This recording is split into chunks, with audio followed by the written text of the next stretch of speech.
como ya vieron, es el tema de antiepilépticos. Y no quité el nombre de Dr. Gong, la verdad hice muy pocas modificaciones. Se dan cuenta en el libro de Pharma, pues básicamente están mecanismos de acción y en algunos interacciones, relaciones farmacológicas, relaciones adversas, muy poco. En la presentación habla de lo mismo y le agrega un poquito más de reacciones adversas y una clasificación que está relacionada con el mecanismo de acción. A la hora de revisar el tema, se dan cuenta en la guía, están mencionados varios fármacos. Si ustedes ven, vamos a ver la presentación, incluyen casi todos. Le agregué 2 que menciona el libro y que están en la guía. Pero ahorita que vamos a ver todos los medicamentos y todas las reacciones, siento yo que si bien flashcard es de lo recientemente que conocí sobre estudio, que podría ser de ayuda, no niego que podría ser ayuda. Para este caso en el que los fármacos están por grupos, yo sugiero que hagan cuadros.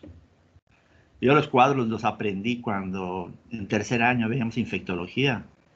Por ejemplo, enfermedades exantemáticas. Te ponen sarampión, rubiola, varicela, viruela. Bueno, viruela sí, pero te ponían viruela, exantema súbito, ¿no? Que si el virus es DNA, RNA, que si las lesiones empiezan tantos días o terminan tantos días, el periodo de contagiosidad, cuándo es, antes o después, y los cuadros clínicos. En las enfermedades hay unos datos que llaman datos patognomónicos, ¿no? Si tiene ese dato es igual al diagnóstico, ¿no? Y así hay muchas cosas y todas te decían más o menos lo mismo, muy, muy parecidas. Entonces, pues leer todas las enfermedades así como que a mí me daba dificultad. Y si hacía yo el cuadro, en un cuadro o tamaño carta, pongo todas las enfermedades, virus, RNA, DNA. Y te das cuenta quiénes son DNA y quiénes son RNA en grupo, ¿no? Quiénes son cuadros clínicos, cuándo empiezan, quién tarda más, quién tarda menos. Entonces ya bien un cuadro comparado a todas las enfermedades temáticas, era más fácil para mí recordar, porque te acuerdas del cuadrito, mira, el único que tenía tal cosa era ¿no? Porque de repente hay datos así como característicos de las enfermedades que hacen particularidad, que cuando tiene eso, como decía el dato patognomónico, pues lo relacionan más fácilmente. Entonces, a la hora de repasar, en el cuadrito, según yo, tenía los datos que eran comunes para las enfermedades y los que eran diferentes. Y para mí era mucho más fácil recordar. Entonces, lo mismo recuerdo, o sea, pienso ahorita cuando veo estos fármacos antiepilépticos y están agrupados porque van a interactuar sobre canales iónicos principalmente, ¿no? Entonces, ¿cuáles son? Entonces, el hecho de que cuando me decía tengan agrupado cuáles son en ese grupo, ya de alguna manera en mi mente creo que sirve para ir agrupando y ir definiendo los conceptos para que sea más fácil.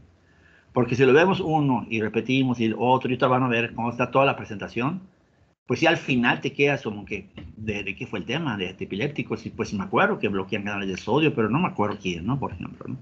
Entonces, a la hora de hacer el cuadrito, es más fácil ya, en un cuadrito ves todos a la vez y es mucho más fácil recordarse y fijarse de las semejanzas y de las diferencias, ¿sí?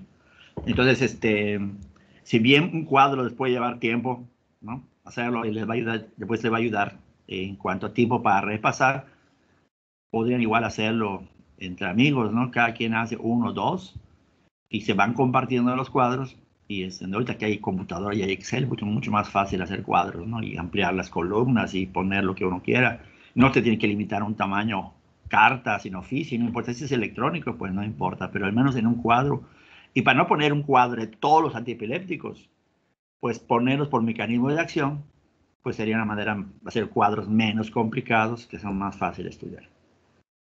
Creo que ahorita que veamos la clase, veamos la cantidad de información de esto, tal vez quede un poquito más claro lo que les quiero decir y obviamente igual pues, es una sugerencia y ustedes vayan haciendo poco a poco porque pues, van a venir más medicamentos y siempre que hay como un grupo de fármacos pues se presta a hacer esto, ¿no? Si hay un área que no hay pocos fármacos, pues entonces se puede poner, no sé, por ejemplo, fármacos para la anemia, ¿no? Entonces, vitamina B12, ácido fólico, hierro, pues sea más fácil un cuadro y que sea todo el tema. Pero este tema, pues son bastantes y podemos clasificarlo pues en base al mecanismo de acción, que ya vimos que es un punto importante. Si se dan cuenta, el libro, si bien no todo se habla de interacciones, no todo habla de reacciones, sí lo que es común es mecanismo de acción, cómo actúa, ¿no?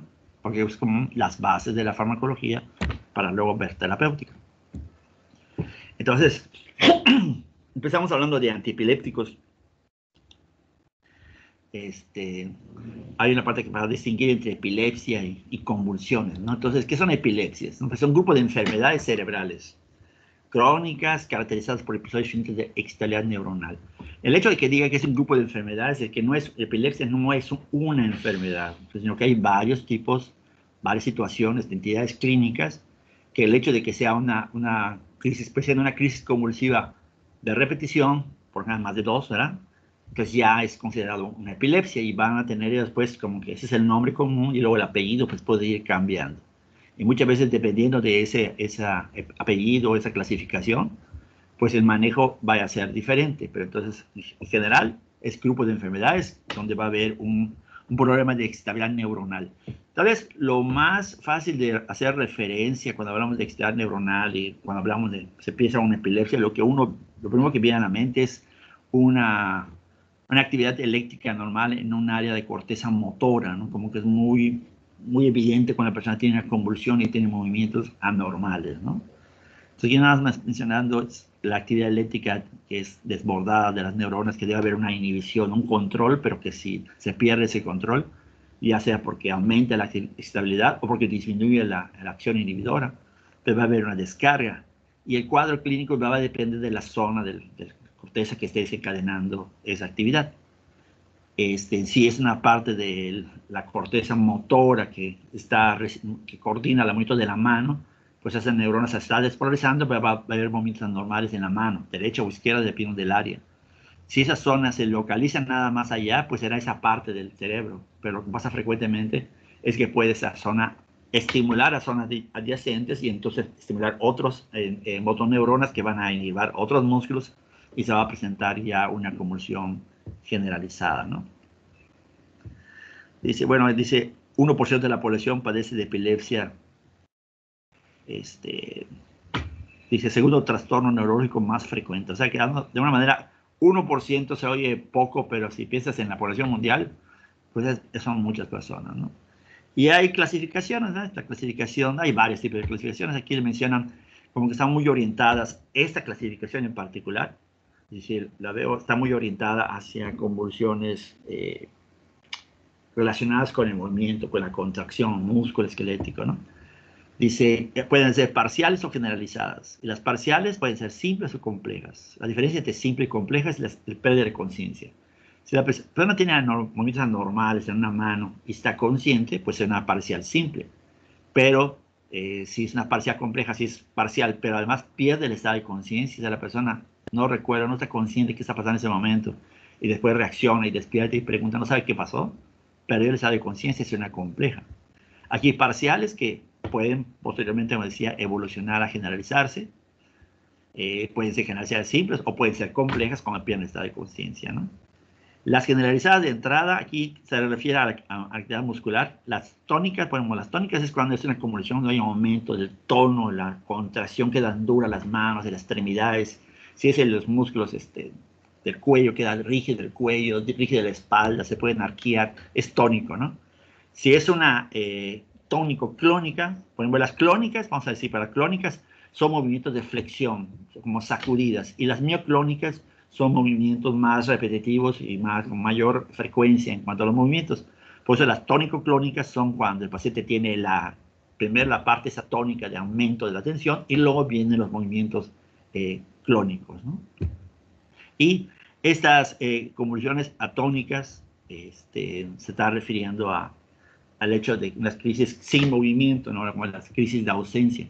Y allí estamos hablando cuando hablo de crisis de ausencia, ¿se acuerdan? Se había comentado en la clase anterior, es la persona que queda quieta, como si hubiesen quitado el switch a un robotito y dejara de estar conectado, ¿no? Dicen mirada indistinta, indiferente, como viendo al vacío, pueden tener tics. Y está interesante esa convulsión, porque en la fisiopatología se menciona que es una actividad anormal del tálamo o de la región tálamo cortical. Si ustedes recuerdan, todas las vías aferentes, a excepción del olfato, pasan por el tálamo. Y obviamente la parte motora, también hay una inervación hacia el tálamo. Entonces, cuando hay una actividad normal de esa zona, la persona enseguida se desconecta. O sea, ya el tálamo ya no está recibiendo información de nada, por eso pierde esa conciencia. Pero la persona se puede quedar parada o sentada en ese momento sin caerse necesariamente como una crisis como decía clónica, ¿no? Sino que se queda parado, se detiene, si está sentado y se queda sentado mirando al infinito, o les digo, con algunos tics, y después reacciona, ¿no? Entonces, no tuvo ningún movimiento, así convulsiones como tal, se quedó quieto, por decir, pero perdió el conocimiento, o sea, es una compleja. De hecho, le mencionaban antes enfermedad del pequeño mal, aunque decían que de pequeño no tenía nada, que realmente es un problema serio, pero es una actividad diferente. Entonces, como está participando otra vez del cerebro, pues se dice que es diferente a las convulsiones características. Puede haber convulsiones de otro tipo, ¿no? Cuando se activa otra parte del sistema, por ejemplo, la parte sensitiva, la corteza sensitiva, y creo que esas son las más difíciles de hacer diagnóstico, de pensar en ellas, ¿no? Porque como que estas son las más evidentes para cualquier persona que vea a una persona convulsionar, y el hospital pues le van a llegar pacientes así, pero hay otras crisis convulsivas en las cuales se afecta el sistema sensitivo, la persona puede simplemente referir olores extraños, o sabor diferente, ¿no? Algo raro en su boca, no sé qué siento, y la persona sigue hablando, ¿no? Y no puede decir, no, pues tienes problemas de gusto, algo te hizo mal, pero es una descarga normal de la corteza sensitiva. Inclusive hay convulsiones autonómicas que le llaman, en lo cual la persona puede sentirse un cuadro de desorientación, que no sabe exactamente qué está pasando, o está confusa. Las crisis estas, de ansiedad que habíamos visto en cuanto a ansiolíticos, una persona presenta una crisis de ansiedad, pues si hay activación anormal del sistema límbico, la persona puede presentar una crisis de ansiedad inquietante, taquicardia, se siente desesperada, la persona no puede respirar, se siente nerviosa. Y no es una convulsión como las, así estamos pensando en movimientos musculares anormales, pero es una actividad eléctrica y es una epilepsia, pero son más difíciles de diagnosticar. Entonces, por eso van a ver que algunas personas que tienen cuadros de ansiedad, algunos van a pedir un electroencefalograma porque probablemente su cuadro de ansiedad sea originado por una descarga normal y requiere un manejo para eso. ¿De acuerdo? Y por ejemplo, los espasmos infantiles son muy parecidos a las convulsiones clónicas, ¿no?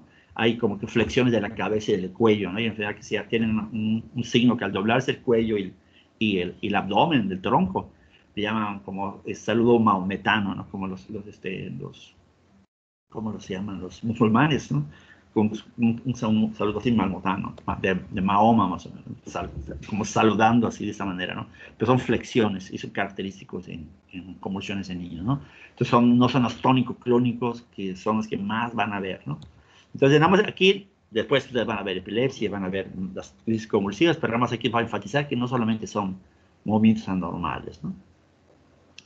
Aquí hay un video, si se dan cuenta, aquí es una convulsión más clónica, mioclónica, ¿no?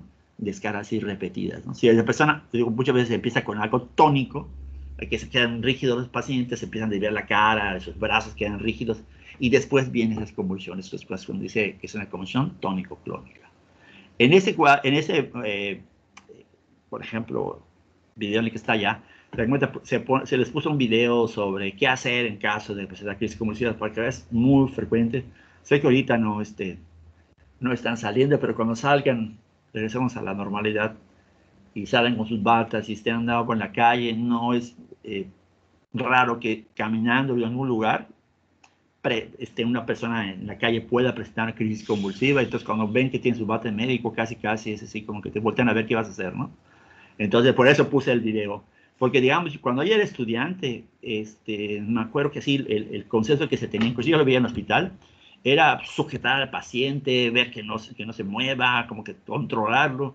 Y algo súper peligroso que era ponerle algo entre los dientes. Tal vez si a ustedes les parece así como que lo dicen en el video, pero pues, obviamente no voy a abrirle la boca a un paciente que está convulsionando, pero lo dicen porque antes como que esa es la idea, ¿no? Agarramos una batelenguas y tratar de forzarlo para que abra la boca, supuestamente como medida de protección para que no se lastime la lengua.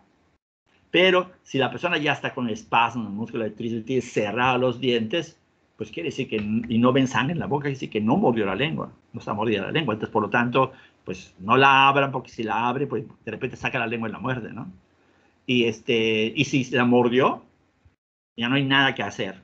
Si ya está mordida, ya no hay nada que hacer, y si ustedes lo forzan, pueden inclusive o morderse más la lengua del paciente o morderlos de ustedes. Entonces, por eso el video enfatiza de que tranquilo, vigilar una posición, no tienes por qué detenerlo y forzarlo que no se mueva. Eso, él se va a seguir moviendo, aunque ustedes lo detengan. ¿De acuerdo? Y vigilar la lengua y ponerlo después en una posición, ya que como después entra en un periodo posictal que le llaman, la persona puede tener relajación de los esfínteres, pierde estar de conciencia, se siente cansado, y puede quedar así como dormido. Entonces, por eso es posición de recuperación, como se menciona en el video, mientras vamos a en hospital, se le lleva, ¿no?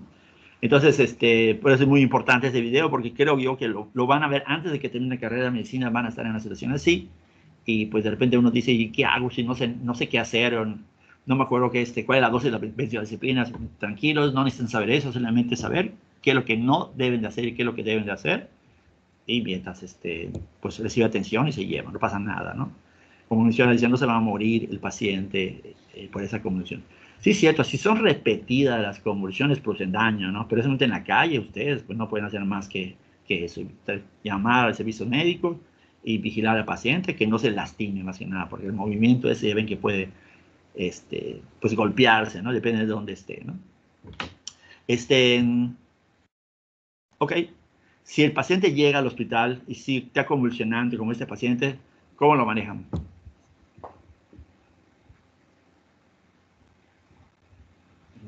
Con lorazepam. ¿Perdón? Lorazepam. Clonazepam. Puede ser clonazepam. Lorazepam. Lorazepam. Ah, ok. Acción intermedia, larga, corta. De vida media. Esa creo que era de vida media, sí. Y de vida intermedia, ¿no? El diazepam estaba entre los prolongados, ¿no? Pues puede ser lorazepam, diazepam. Y el midazolam dicen de corta acción, ¿no? Ok. Mecanismo de acción de lorazepam.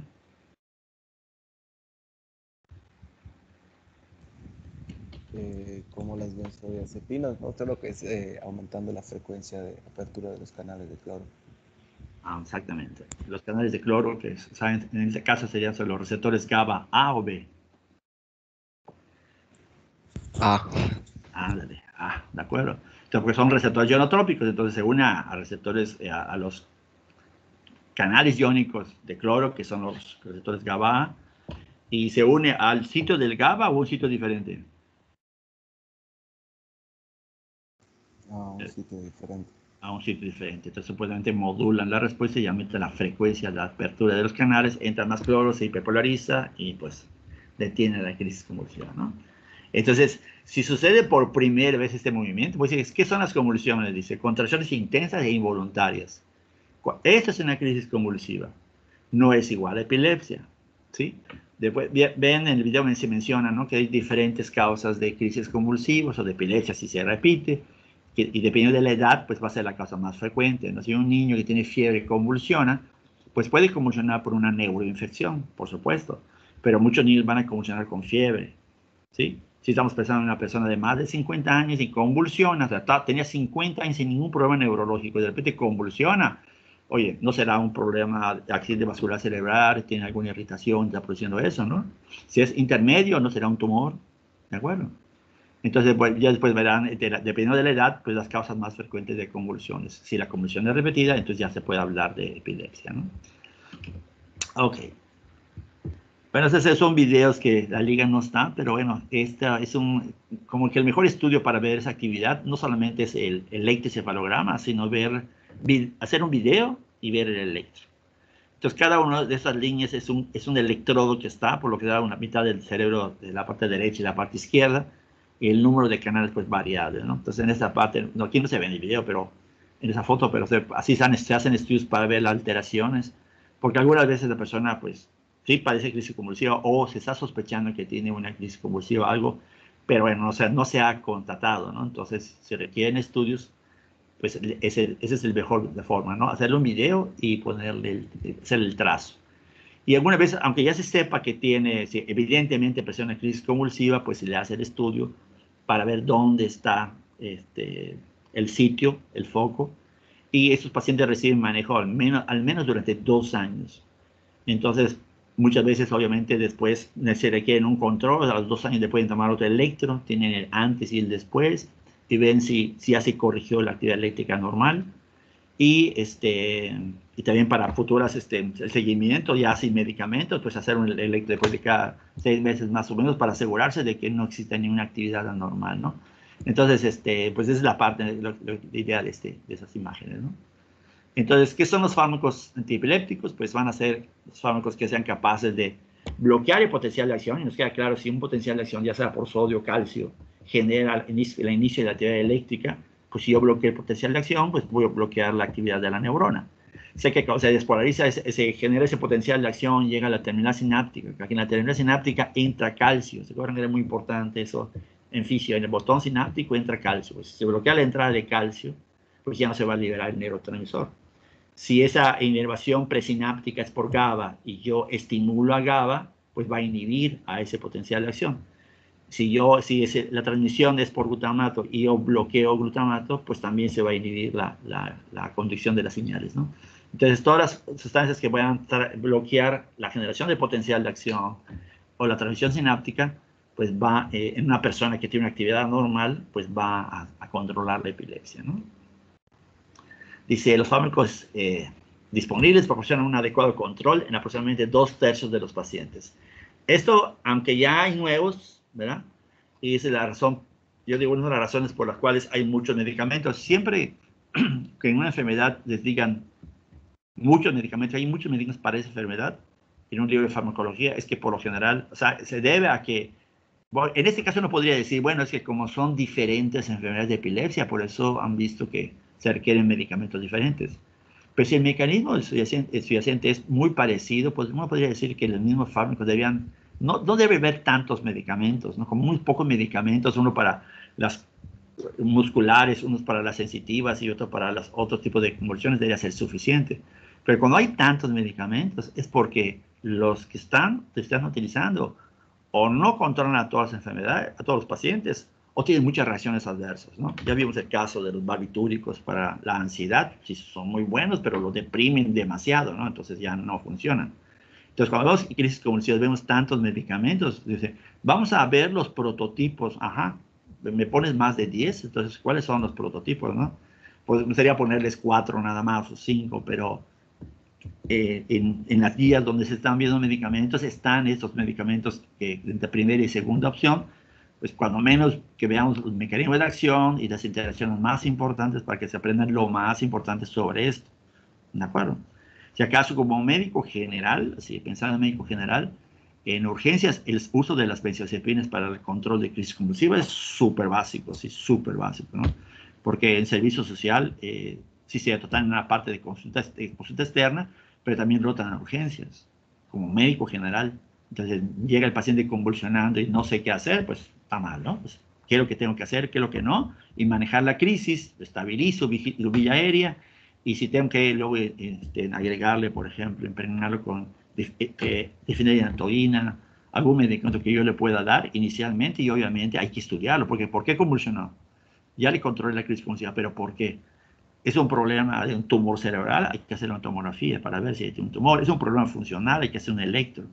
Entonces, obviamente, entre un tumor y una actividad anormal, fisiológica anormal, pues el manejo es diferente. Entonces, sí lo controlo con lo mismo, pero el manejo va a ser diferente. Entonces, yo lo detecto, lo veo y lo tengo que canalizar al sitio apropiado para que se establezca el diagnóstico. Y allí es donde se va a definir el tratamiento farmacológico. Como médico general, probablemente cuando llegue a la consulta, pues le dicen, no, pues yo tengo epilepsia, voy con el neurólogo y me dio este medicamento y quiero saber, vengo para que me dé mi receta porque tengo cita entre 3 meses y ya se acabó el medicamento, por ejemplo, ¿no? Entonces tengo que darle el medicamento. ¿Qué medicamento le están dando? Pues uno de los que vamos a ver, ¿no? Y como médico, ¿qué debo de saber? Pues saber las reacciones adversas, preguntarle cómo está, si no tiene alguna alteración debida al medicamento. ¿De acuerdo? Ok. Entonces vamos a ver. Ah, bueno, y el hecho de que sean 2/3, le decía, es que no todos los pacientes se controlan desgraciadamente, por eso se están buscando otros fármacos. Y en el video mencionan algo sobre la cirugía, ¿no? Yo del tiempo que he estado en el seguro recuerdo al menos 2 pacientes que tuvieron que pasar a cirugía para el tratamiento definitivo, ¿no? Y por lo general los mandan a México, no se hace aquí en Mérida esa cirugía. Y eran pacientes, creo que por ejemplo como pediatra lo que he visto, o sea, todas las enfermedades de los hijos obviamente causan estrés, ¿no? Obviamente, ¿no? Pero por ejemplo una de las que son los más agudos y precisamente por ser agudos y no tener el background del saber que tu hijo está enfermo, que causa mucha desesperación, es dificultad para respirar y epilepsia, crisis convulsiva. O sea, ¿por qué mi hijo que se está ahogando, que no puede respirar, que tiene, o mi hijo que de repente pierde la clase de conciencia y se empieza a mover y a convulsionar? Es muy, muy desesperante para los papás, ¿no? No quiere decir, por ejemplo, de leucemia no los preocupe, pero como que tienen el problema, tienen fiebre, tienen alteraciones, les muestran análisis de sangre, los pasan con el hematólogo y les empiezan a decir hay que buscar causas de cáncer y de repente le dices, sabe que sí tiene, pero al niño lo ven más o menos estable, ¿no? Empieza el tratamiento, entonces tiene un proceso para ir manejando la noticia de una enfermedad así, ¿no? Pero si de previo tu hijo es feliz y contento y de repente se cae convulsionando, es muy desesperante, ¿no? Entonces, a veces, obviamente, entre médicos o internos y todo, cuando no tienen hijos, por lo general son un poquito más insensibles. No digo que todos, ¿no? Pero hay que considerar cuando uno tiene hijos, ya la sensibilidad cambia, ¿no? Entonces, hay que considerar a los pacientes que tienen ese problema, ¿no? Bueno, les digo, y esta persona que pasó a cirugía, me acuerdo que sí que el paciente convulsionaba así muy frecuente, le daban medicamentos, y yo entraba y veía a la mamá tranquila, ¿no? Y me decía, no, doctor, ya está mejor. Antes convulsionaba 30, 40 veces al día, ahorita ya convulsiona entre 5 y 10 veces, ya mejoró. Y yo veía, ¿cómo que está tranquila, no? Pues porque al ser crónico, ya 5 convulsiones, 10 convulsiones era para ella, es un día bueno para su hijo. Entonces, imagínate la calidad de vida, ¿no? Entonces, por eso ya, cuando sucede eso, pues hay que llevarlo a otro manejo, ¿no? Entonces, de los mecanismos generales que ya los mencionamos, hablan de bloqueo de canales iónicos, ¿se acuerdan? Con potencial de acción, pues se bloquea sodio y calcio. Aquí no tengo una figurita, pues puede hacer una terminal que va a estimular esta fibra. Ustedes ven una imagen donde hay una emisión presináptica donde libera GABA, y el GABA inhibe esa neurona, ¿no? Pero también podríamos pensar que esa neurona libera GABA, ¿sí? Y si aumenta la transmisión, pues va a aumentar la liberación de una sustancia inhibidora y va a inhibir la actividad, ¿no? Y la otra es que pensamos ahora que esa neurona es una neurona excitadora que libera glutamato y que se pueda inhibir o se pueda bloquear la acción de glutamato, ¿no? Estas son, pues en general, las formas o los mecanismos de acción. Por eso les decía, hagan un cuadrito de fármacos que bloquean canales iónicos principalmente, ¿no? Fármacos que aumentan la transmisión GABAérgica. Bueno, glutamatérgicas, aquí mencionan nada más 2, pero podrían unirlos, ustedes lo deciden si es que desean hacerlo, ¿no? Ok, entonces aquí es donde hay más, ¿no? Fármacos que van a hacer su acción principalmente sobre canales iónicos dependientes de voltaje, ¿no? La fenitoína o la difenilantoína, esta es de las que más se han utilizado, tiene reacciones adversas, se usa, pero menos, ¿no? La carbamazepina, y ahí está la Oscarva también. La lamotrigina, ¿cuál decía? Hay como cuadros ya para cuando vean terapéutica cuál usar en cada crisis, pues la lamotrigina es una importante. La etosusimida ya hay, no es la única, pero era así como la clásica para crisis convulsivas de crisis de ausencia, ¿no? La gabapentina. Vean, vamos a ver otras GABA, ¿no? La tiagabina, por ejemplo, ¿no? Pero esta gabapentina, está relacionada con canales iónicos. ¿Se acuerdan? Sí, por el nombre pensaría yo en GABA, pero aquí vamos a ver, está en el grupo de principalmente mecanismos de acción principales sobre canales iónicos, ¿no? Entonces, de la fenitoína dice, a concentraciones plasmáticas terapéuticas, su principal efecto es el bloqueo de los canales de sodio. O sea, si yo doy el medicamento y se controlan convulsiones y el nivel de sangre es adecuado, pues se va a presentar el control. Entonces aquí en esta figura hablan de frecuencia de crisis convulsiva en una mujer en relación a a la concentración plasmática de la fenilidontoína, ¿no? Y, ¿se acuerdan? Ya vimos a la lidocaína como bloqueador de canales de sodio como anestésico local, ¿no? La fenitoína también es un anestésico local. ¿Se acuerdan? Cuando hablábamos de lidocaína, ¿se acuerdan? Dijimos bloquea los canales de sodio, principalmente estado inactivo ya, ¿no? Uno también expresión que sea el activo, ¿no?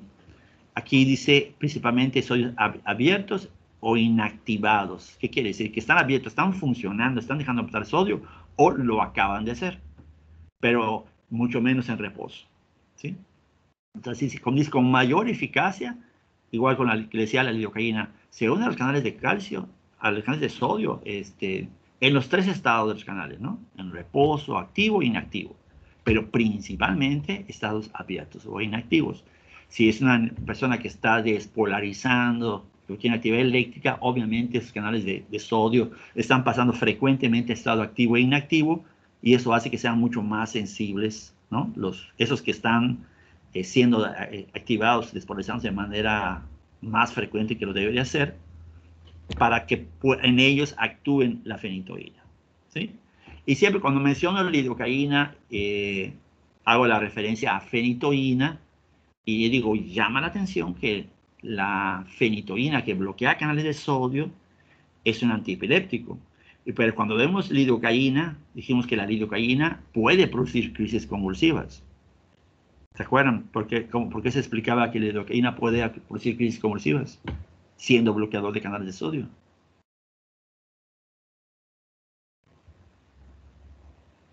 ¿Alguien se acuerda?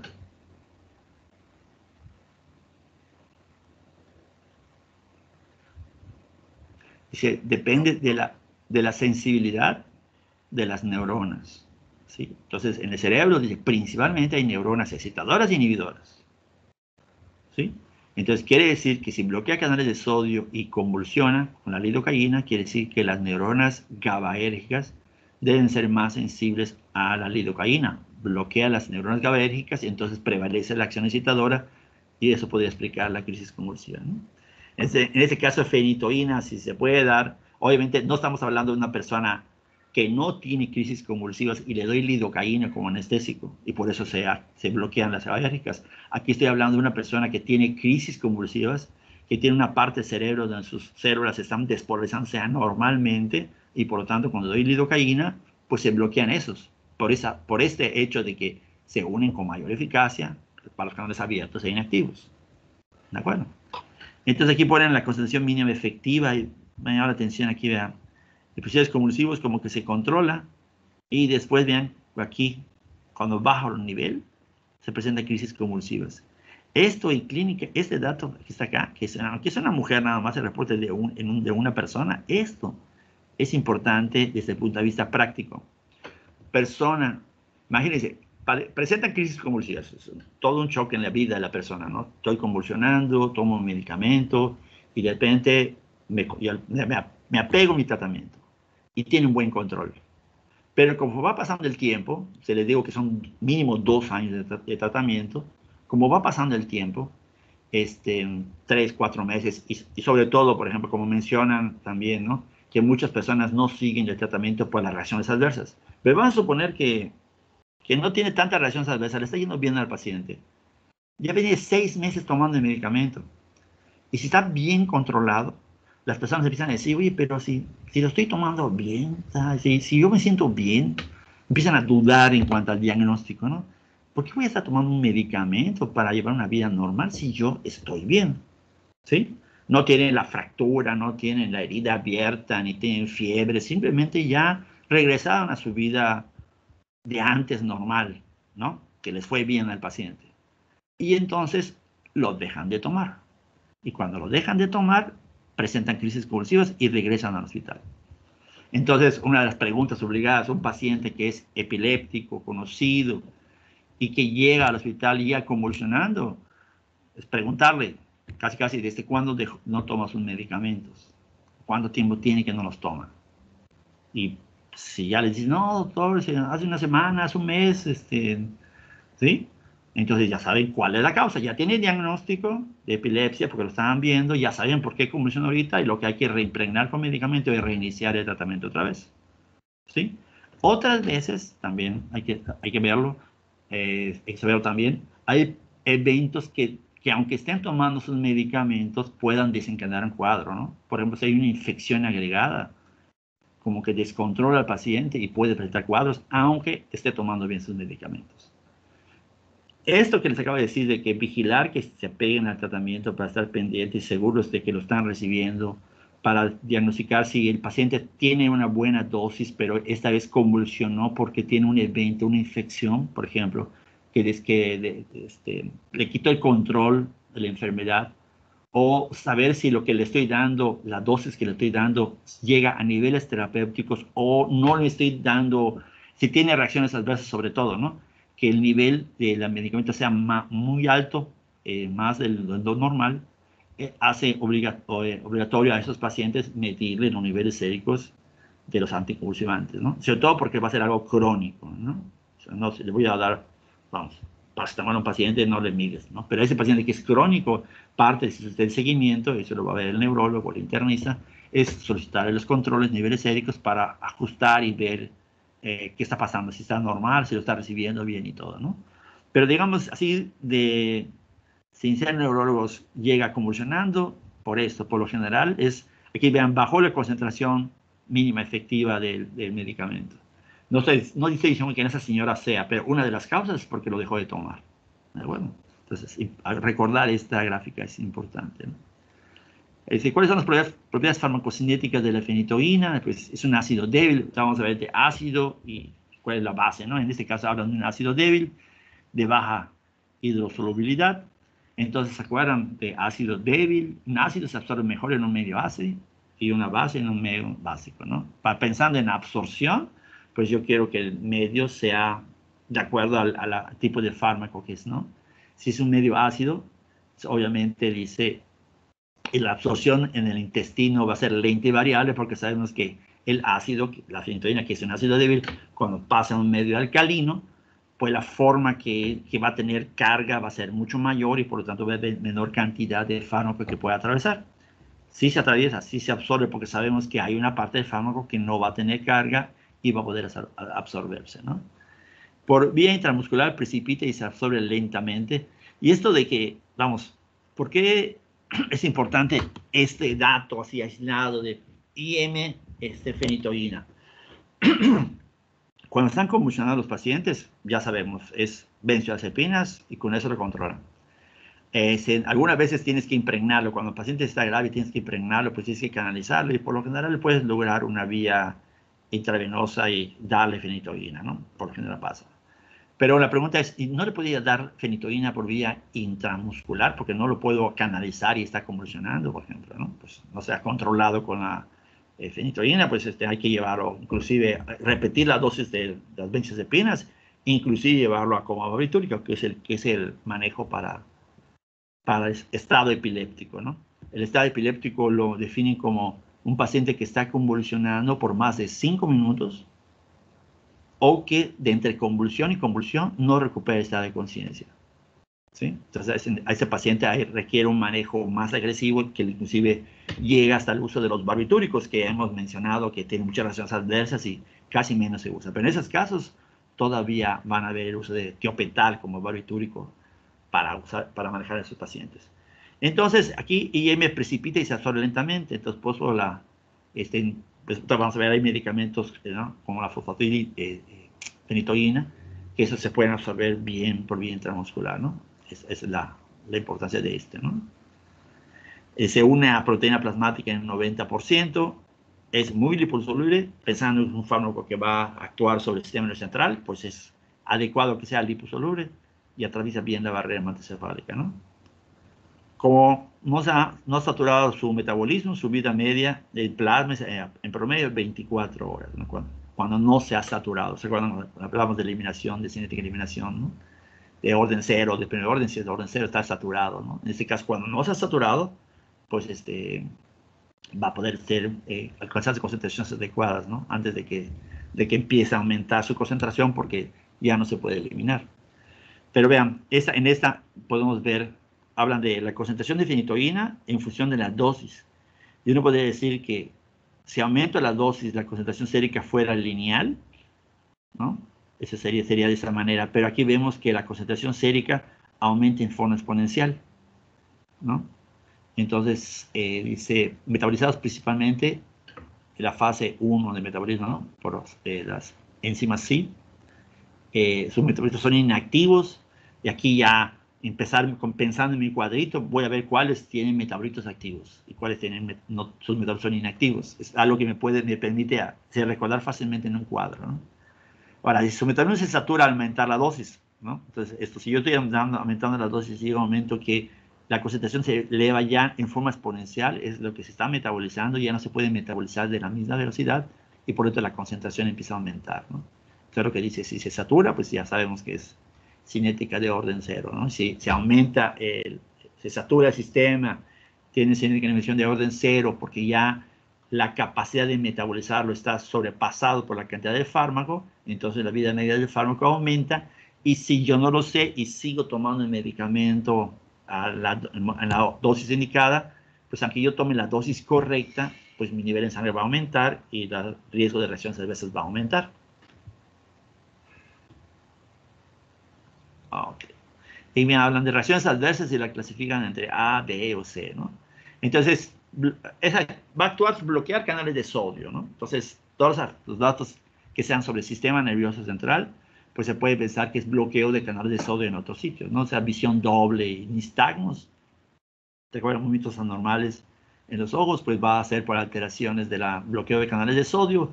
Si bloquea canales de sodio a nivel de cerebelo, pues también va a producir la ataxia, la sedación y cambios mentales, dicen, cuando la concentración está por arriba de 160. O sea, ¿se acuerdan? Antes se decía como en de 40 más o menos en la dosis, 40 milimolares como la concentración mínima efectiva. Quiere decir que cuando están tomando fenitoína y tienen dosis correctas, no tienen por qué tener sedación, ni todo, ni estado, ni ataxia, ¿no? Entonces esto sirve, la importancia de esto sirve, pensando como médico general, es que si el paciente está tomando fenitoína y va por su control, su medicamento, para que le suelten la receta, y le dice, pues solamente me siento mareado, siento que no puedo caminar bien, ¿no? Ven que tienen nistagmos, les habla de que de otras veces veo doble, antes no me pasaba, o dice que tiene problemas de sedación, que se está durmiendo mucho y todo, pues hacerle sospechar que la concentración, no tienen el nivel sérico, pero hacer pensar que la concentración está elevada y requiere un ajuste, ¿sí? Dice hipotensión y arritmias, como, ¿se acuerdan? Como la lidocaína, que producía colapso cardiovascular y ageusia ocasional, ¿no? Las por el uso crónico de la fenitoína, ¿no? Esta sí como que es una reacción adversa así de las clásicas. Pregunta de examen sí clásico. Fenitoína, hiperplasia gingival. Ya casi no se usa, pero bueno, algunas veces sí podían verlo y había que vigilar la hiperplasia gingival. La anemia megaloblástica es anemia donde el tamaño de los glóbulos rojos, ya saben, ¿no? Es mayor y se piensa que eso sea por déficit de ácido fólico. Entonces, pues habrá que estar pendientes del paciente en cuanto si te piden como control una biometría hemática, pues ver que el tamaño de los glóbulos rojos sean adecuados y, y saber que se le puede dar ácido fólico para contrarrestar ese efecto. Hirsutismo, ¿se acuerdan de ellos? En donde normalmente no existe, y osteomalacia por anomalías de metabolismo de la vitamina D, ¿no? ¿Se acuerdan de raquitismo y osteomalacia? ¿Se acuerdan de osteomalacia más en niños, ¿no? Los B, ¿se acuerdan? Los B, los bizarros, ¿no? O sea, los que no tienen que ver con el mecanismo de acción, por lo general son reacciones inmunológicas, pues la fiebre, se alivian a citocinas, disminución de la formación de los granulocitos, el exantema maculopapular, como reacciones, dice, hipersensibilidad inmediata, ¿no? Entonces puede presentarse esos efectos adversos bueno, lo dice como efectos tóxicos porque, aunque yo lo digo la dosis adecuada, si los niveles en sangre son elevados, entonces ya se dice que ya son niveles tóxicos, ¿no? Pensando que estoy usando la dosis correcta. Esta reacción adversa no es exclusiva de la fenitoína, hay otros anticonvulsivantes, por ejemplo, los han mencionado a las sulfas, que también podrían presentar este síndrome que es muy, muy aparatoso, ¿no? Es síndrome de Steven Johnson, El síndrome de Stevens-Johnson es una enfermedad, es una reacción digamos, se forman anticuerpos contra los células de la piel del epidermis, los queratocitos, y los empieza a destruir. Entonces, las manifestaciones son en piel y en mucosa. Y empieza como un exantema, como algún eritema, que es, o sea, como unas ronchitas que empiezan a hacer en el cuerpo, pero como no es una liberación de histamina y vasodilatación nada más, sino es destrucción de las células, empieza a haber lesiones más graves en la piel y tienen el aspecto, no sé si se fijan aquí, tiene como si fuera un paciente quemado. Entonces uno ve eso así y recuerda, así se ve la piel de un paciente que se quemó con agua, viento, que te cae el, los frijoles que alientan a los niños y le aparece una lesión así, con esa destrucción de la piel, es muy, muy doloroso. Y de hecho, por eso el libro menciona que se deben manejar como pacientes quemados. Aparte que pueden recibir, como son anticuerpos, pueden recibir esteroides, pero el manejo del dolor, manejo del control de líquidos y prevención de infecciones agregadas a la piel. Como recordarán, el primer mecanismo de defensa es la piel, ¿no? Pues si se pierde la piel, pues entonces ya hay riesgo de infecciones. Y digamos el extremo bueno, afecta piel y las mucosas. El paciente va a tener mucosa, en la mucosa, en la boca, en la nariz, en el ano, va a tener alteraciones de la mucosa. Y el extremo de este Stevens-Johnson es la necrosis epidérmica tóxica. La diferencia está en la extensión. Dice, por lo general, cuando hay extensión de la piel del menos del 10%, es una síndrome de Stevens-Johnson. Pero cuando ya rebasa el 30% del área superficie corporal afectada, se dice que es una necrosis epidérmica tóxica. Y hay unos que entre 10 y el 30, pues ya es lo mismo, ¿no? Entonces, cuando vean un cuadro así, yo ya les digo, eso es tan aparatoso que cuando lo vean ya jamás se les va a olvidar. Ahorita como que el nombre es raro y todo, pero lo van a ver, desgraciadamente lo van a ver, y no se les olvida. Pues aquí es fenitoína, ¿no? Mecanismo de acción de la carva, dice, a las concentraciones plasmáticas terapéuticas, voy a decir, ¿no? Principalmente bloqueo de canales de sodio, o sea, carbamazepina, está hablando como la fenitoína. Entonces aquí nomás en esta gráfica, bueno, aquí se ve cómo los potenciales de acción ceden, con pulso, con carva, bloquean, despolarizan aquí y dejan de despolarizarse, aquí se mantiene, ¿no? Y aquí igual, ¿no? La frecuencia de descarga disminuye en presencia de carva que cuando no tienen carbamazepina, ¿no? Es lo que menciona la figura. Bueno, lidocaína, ácido débil, ¿no? La carba, que es otro, bloquea canales de sodio, es una base débil. Usan la figura, esa figura la usamos en el curso de Farma General, ¿se acuerdan? Aquí tienen carba y si ponen omeprazol, ¿sí? Que es inhibidor de la bomba de protones, pues entonces la cantidad de carba que se absorbe, que llega en sangre, va a ser mucho mayor. ¿Por qué? Porque es una base débil. El problema de la carba lo tienen en el estómago. Si inhiben la bomba, aumenta el pH y eso permite que se absorba más o que mayor cantidad de carba pueda absorberse. Y en el intestino, pues tiene todo el pH alcalino, es una base y se va a absorber más, ¿no? Entonces, propiedades farmacocinéticas de la carba, dice, pues, una albúmina plasmática, antes era 90, es 80, muy liposoluble, que atraviesa como la fenitoína, se metaboliza por la sociedad de difusión mixta, ¿sí? Incluyendo su propio metabolismo. Esto de la oxidasa mixta, como la difenidantoína, ¿no? ¿Se acuerdan? Pero aquí, el carba, como el fenobarbital, que habíamos visto y que lo ponen como ejemplo de inducción de metabolismo, pues la carba puede incrementar su propio metabolismo. Y la de otros fármacos, si aumenta su metabolismo, probablemente requiere ajustes de dosis porque los niveles terapéuticos vayan a ser menor y requiera con el tiempo ir ajustándole la dosis. Por eso van a ver que pacientes pueden tener fármacos dosis diferente, pero si ya tiene un seguimiento y fue necesario aumentar la dosis, pues es porque están ajustándola ¿por qué? Porque ya indujo su metabolismo y requiere mayor cantidad de medicamento. Vida media plasmática 15, bueno, fenitoínas como 24 horas. Su principal metabolito tiene actividad epiléptica intrínseca. ¿Se acuerdan? Difenidantoína no tenía actividad de metabolito con actividad y carba pues dice que sí tiene actividad, ¿no? Reacciones adversas tipo B, pues igual reacciones relacionadas con problemas inmunológicos, ¿no? Reacciones de idiosincrasia es más frecuente el eritema tóxico, eritematoso. ¿Se acuerdan? La definición de idiosincrasia de que responde a las personas por su propia idiosincrasia, que son, ahora ya se sabe, pues son problemas inmunológicos, ¿no? Entonces, el sistema cutáneo, ocasionalmente casos de anemia aplásica. ¿Cuál es el tipo de anemia que producía la difenhidroidantoína?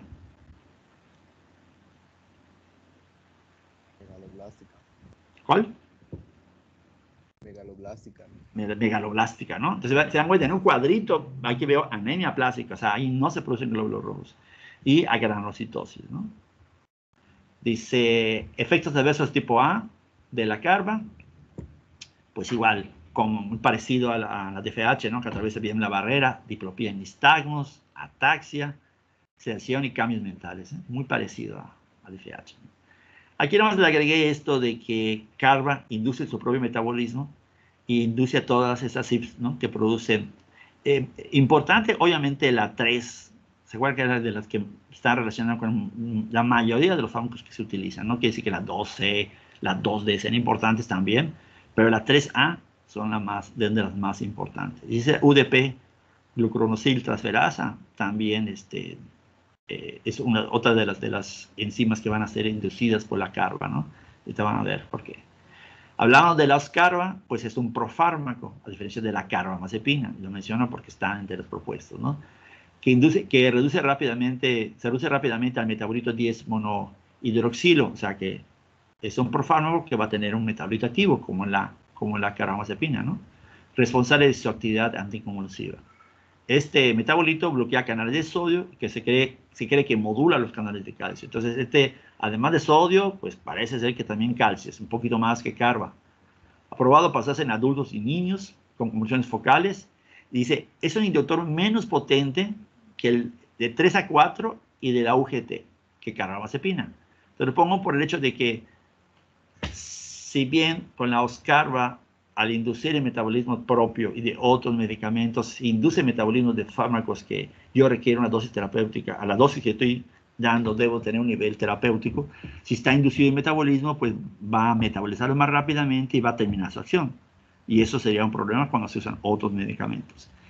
Y esta oscarba, al ser menos potente sobre 3 a 4, que es así como de las más frecuentes, pues uno podría decir, pues a lo mejor si el paciente está tomando otro medicamento que requiera el metabolismo de 3 a 4, pues darle mejor oscarba para que no se metabolice. ¿Cuáles son los fármacos metabolizados por el 3 a 4? Un montón de fármacos.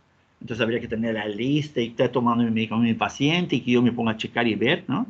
Cuáles de los que puedan ser metabolizados, ¿no? Efectos de eso, esto también lo mencionan tanto para la oscarba como la carbamazepina. Hiponatremia, dice, la hiponatremia limita su uso en población de edad avanzada. Esta hiponatremia, pues dice, no es muy frecuente, pero lo puede presentar.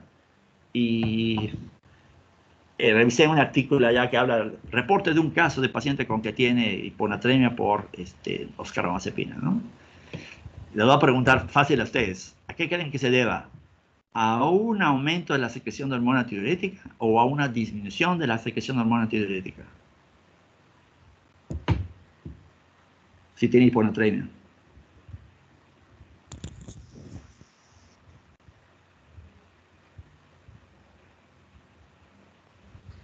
A un aumento de su actividad. A un aumento de la actividad. Ahí se llama, produce una secreción inadecuada de hormona antidiurética. Al aumentar la hormona antidiurética, pues se evita que sea permeable el conducto, ¿no? Y por lo tanto el agua no se elimina, ¿no? ¿Sí? Y aumenta su actividad, jala más agua, más hormona antidiurética, se expresan más canales, jala más agua, y al tener más agua en el medio, pues disminuye la concentración de sodio, ¿no? Es la manera en la que se explica esto. Ok.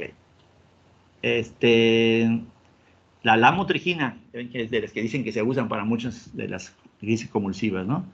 Concentraciones plasmáticas terapéuticas, su principal efecto es bloqueo de canales de sodio, dice. Y también dice, inhibe la liberación de ácido glutámico mediante el bloqueo de canales de calcio presináptico. ¿Se acuerdan? Por eso se enfatizaba que en el botón sináptico se requiere calcio para la liberación del neurotransmisor. Entonces aquí está una razón por la cual se insiste en ese punto. La motrigina bloquea sodio, ¿sí? Y bloquea calcio en las terminales presinápticas, ¿no? Y de esa manera, pues, disminuye la liberación del ácido glutámico, que sabemos que es un excitador neurotransmisor excitador, ¿no? Los efectos adversos, dice exantema, cefalea, trastorno del sueño, ¿no? Ya lo menciona así como el tipo técnico es la motrigina, es como traumatismo craneoencefálico, pues T de traumatismo, de trastorno del sueño, perdón, cefalea y el exantema, ¿no? La motrigina. Y el mecanismo de acción de gabapentina dice, bloquea los canales de calcio activados por voltaje que tiene la unidad alfa 2. Entonces, aquí estamos, ¿se acuerdan que vimos la gabapentina? No, esta es la gabapentina, es la primera que vemos, gabapentina. Entonces, bloquea canales de calcio. Entonces, de feniletoína y carbamazepina a bloqueadores de canales de sodio, pasamos a la motrigina, que bloquea canales de sodio y calcio, ¿no? Y estamos hablando de la gabapentina. Dice, bloquea canales de calcio activados por voltaje que tienen la unidad alfa 2 delta. ¿Se acuerdan también cuando hablamos de la lidocaína? Habían efectos por sitios de unión de alfa 1 o de alfa 2, ¿no? Este es la unión de canal alfa 2 con la unidad delta. Entonces, si bloquea el canal de calcio del voltaje, pues entonces igual está hablando de que va a estar inhibiendo la entrada de calcio en la vesícula sináptica, y por lo tanto va a liberar menos neurotransmisor, ¿no? En este caso sería un excitador. Dice, otro efecto que tiene, dice, aumenta la síntesis del GABA, promoviendo la actividad de la enzima glutamato descarboxilasa. Y por eso puse esta imagen, vean, porque, ok, sabemos que el glutamato es el principal neurotransmisor excitador y el GABA es el principal neurotransmisor inhibidor. Entonces, de repente, si me dicen que aumenta la síntesis del GABA, promoviendo la actividad de la enzima glutamato descarboxilasa, si como veo la palabra glutamato, pienso en glutamato. Pero tengo que recordar esto, vean, el glutamato, del metabolito del glutamato se produce el GABA. ¿Y cómo lo produce? Pues a través de esta descarboxilación. Por eso se le quitan un grupo carboxilo al glutamato y se forma GABA. Entonces las neuronas GABAérgicas tendrán esta enzima, la glutamato descarboxilasa, para formar GABA. Y las neuronas glutamatérgicas pues no tienen esta enzima y el producto final que lo que van a liberar es glutamato. Entonces por eso gabapentina dice, bloquea canales de calcio activados por voltaje, ¿sí? Y aumenta la biosíntesis de GABA, promoviendo la actividad, aumenta la actividad de esta enzima para convertir más glutamato a GABA, y entonces al haber más GABA en las vesículas sinápticas, pues va a haber más GABA disponible para ser liberada. ¿Sí? Gabapentina dice, no se metaboliza, ya que se tiene dos acciones, calcio y sobre la enzima glutamato descarboxilasa, dice, tiene dos, y es de la última que estamos mencionando, dice, no se metaboliza ni induce enzimas hepáticas. No se une a proteínas de plasma, se excreta sin cambio renal, realmente no hay ninguna alteración, con que pasa por Juan por su casa, ¿no? Nadie le hace caso y se elimina tal cual. Efectos adversos de la gabapentina, somnolencia, vértigo y ataxia. O sea, si te dan cuenta, son efectos a nivel del sistema nervioso, ¿no? Cefalea, temblor. Ok, esta creo que es la última que está en este grupo. Y vamos al descanso, ¿no? Ya me acordé de que hay que hacer descanso. De la toxicidad dice, en las neuronas talámicas, le decía, en la está relacionada con la fisiopatología de la crisis de ausencia, ¿no? En las neuronas talámicas, y por eso se pone como estas figuras, supuestamente reduce el disparo de las ráfagas, el tono, acción de las neuronas, cómo se despolariza más y cómo inhibe su despolarización, ¿no? Dice, las corrientes, tras reducir las corrientes de sodio que no se inactivan y las corrientes de potasio activadas por calcio. Dice, absorción intestinal incompleta, no se fija proteínas plasmáticas como la gabapentina, ¿no? Se metaboliza por completo, principalmente por hidroxilación, este sí se metabolizó. Efectos adversos, pues malestar gástrico, náuseas y vómitos. En toxicimida está hablando aquí a nivel del tubo digestivo, ¿no? Antipiléticos cuya principal acción es el aumento de la transmisión GABA, ¿no? Entonces vamos a hacer el descanso que me pidieron, ¿les parece? Para tomar agua y Sí. tirar los pies, ¿sí? Una pregunta, doctor. Sí, claro, claro. Esa etosuximida no estaba en la guía, ¿esta también la agregamos entonces? Sí, bueno, ¿cuándo puedo decir? No está en la guía. En la guía no, en el libro sí. Pero pues como no estaba en la guía, la verdad es que no leí. Sí, sí. A ver, permíteme, a ver. Sí, no está. Este, no está difícil. Donde voy, que, miren, hablando con los profesores, porque les he dicho, oigan, ¿saben qué? Hay que ver la manera, bibliografía, libros, clases, están bien, pero son otro libro y todo, ¿no? Pero dice, pero si están las presentaciones y ya está. Sí, pero tienes que ponerme referencias. Entonces, si está el medicamento, yo puedo decirles en qué, no. Pero si todos dicen, no, sí, porque lo vimos, y no sé qué, como es consenso de profesores, y está en la presentación, entonces ya me ponen encrucijados. Ok, nada más ponme la referencia. Si me pone la referencia, tendría que ser de los libros que están en la bibliografía. El concepto que está, por ejemplo, en el libro, ¿sí? Entonces, pues no lo puedo bloquear. Entonces, yo digo, ya casi no se usa, y son de las cosas que les comentaba yo de las guías. este, Aprende nada más lo que dice el libro y esto les puede servir, ¿no? Pues para saber qué dice el mecanismo de acción y las reacciones adversas. Y no dice más de toxicidad, no es mucho, ¿no? Entonces yo diría, lean lo del libro y para mientras vamos definiendo con los profesores cuál sí, cuál no. Pero de los que están propuestos, ya ven que no son todos, pero todavía aún así creo que se requiere reducir un poco más, ¿no? Los fármacos. Entonces, nada más de toxicidad no es mucho, ¿no? Ya, apréndelo para que no vaya a ser que de repente digan, no, usted me dijo que no, ¿no? Porque te digo, si en el consenso me ganan como profesores, y son las únicas preguntas que tengo, las tengo que poner, ¿no? Entonces yo trato de moderarlo y espero que me hagan caso y que no me hagan un montón. ¿Sabe? Así no, bueno, eh, ¿alguna otra pregunta o descansamos 10 minutos? Son 2:09.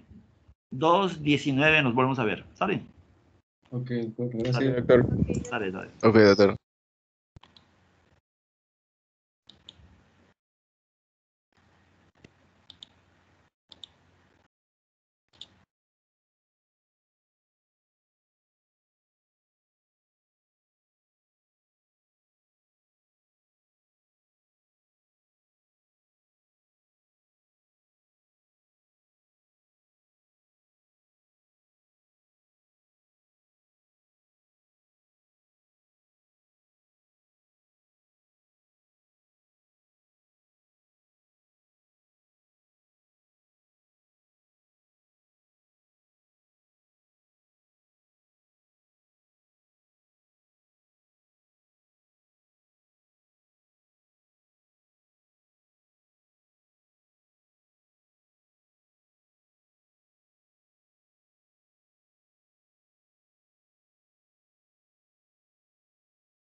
Muy bien, vamos a continuar. Ok, entonces, dice, antiepilépticos cuyo mecanismo de acción principal, pues enfatiza siempre en el principal, dosis terapéuticos, ¿no? Aquí será aumento de la transmisión GABAérgica inhibidora, ¿sí? Entonces, por eso, de alguna manera quería yo hacer la diferencia con la gabapentina, ¿no? Que esa, al inhibir la dopamina pues hace que haya más dopamina para ser liberada, ¿no? Cuando se libera, eso va a ser. Eso va a tener que ver con el aumento de la transmisión GABAérgica, ¿sí? Entonces vamos a ver que está relacionada con lo mismo, ¿no? Pero bueno, aquí habla de dos grupos de fármacos que van a estar relacionados con GABA. Aquí habíamos visto las benzodiazepinas, ¿no? Aquí están ejemplos de benzodiazepinas. Y el fenobarbital, obviamente igual, estaba como anticonvulsivante, pero ya por sus efectos adversos ya forman parte de la historia de los fármacos, pero les digo, como barbitúrico van a ver tiopental, van a ver que se puede usar un barbitúrico, entonces por eso pues no ha desaparecido como tal en la lista de los fármacos, ¿no?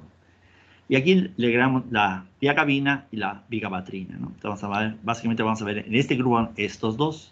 Supone que benzodiazepinas y fenobarbital, pues ya se vieron. Por eso creo que en este tema yo sugeriría dos cuadros. Uno, el que tiene que ver principalmente con canales iónicos, y el otro con la GABAérgica y la glutamatérgica. Van a ver estos dos y van a ver los otros dos que son relacionados con el glutamato, ¿no?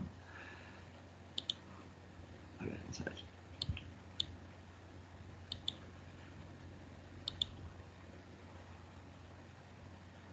Ok, entonces benzo, fenobarbital, tiagabina y la vigabatrina. Del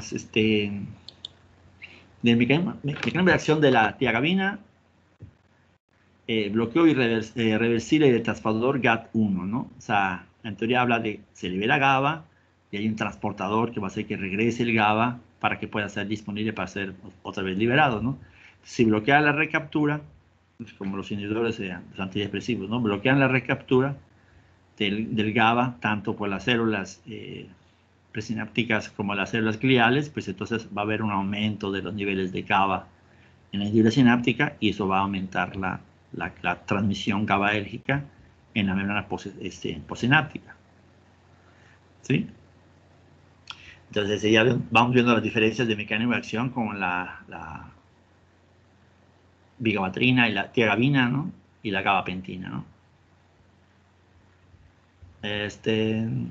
Farmacocinética, dice unión a proteínas plasmáticas muy grande, no produce inhibición o inducción enzimática en el hígado.